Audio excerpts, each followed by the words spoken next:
কুষ্টিয়া জেলা Suborna agro food, Khajanagar. Kushtia জেলার মধ্যে সবচেয়ে বড় একটা অটো রাইস মিল, সফল ব্যবসায়ী মোহাম্মদ আলী জিন্নাহ। উনি এই পৃথিবীর মায়া ছেড়ে বিদায় নিয়েছেন আজ প্রায় 12টা 45 মিনিটে। ওনার কথা সেই হিসাবে আমি ক্ষমা চাচ্ছি। আমরা সবাই চলে যাবো পরমাণু যাত্রী। এই সব সুবর্ণা আমি দেখতে পাচ্ছেন কত সুন্দর মায়াবী চেহারা, সাধারণ জীবন যাপন করতেন উনি। ওনার অনেকগুলো গাড়ি, অনেকগুলো টায়ার, বিশাল বড় ব্যবসায়।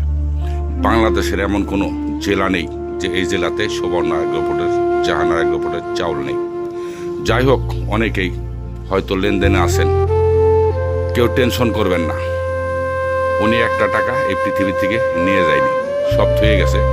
ওনার ওয়ারিশগণ আছে, ওনার স্ত্রী আছে, সুসন্তান আছে, তারাই এগুলো দেখাশোনা করবে, ব্যবসার দায় দায়িত্ব তারাই নেবে। তারপরে বিশেষ করে হাজী আব্দুল আওয়াল সাহেব আছেন। সবাই ওনার জন্য দোয়া করবেন, কেউ টেনশন করবেন না, কেউ নেগেটিভভাবে নেবেন না। আমি সমালোচনা শুনেছি তাই বললাম। এই দেখুন শেষ ঠিকানা সুবর্ণা এগ্রো ফুড, হাজী মোহাম্মদ আলী জিন্নাহ। ওনার শেষ বাড়িঘর, একটা টাকা নিয়ে যাচ্ছেন, সব হয়ে গেছেন। কিন্তু আপনারা কখনোই টেনশন করবেন না, ওনার ব্যবসা পরিচালনার লোক আছে।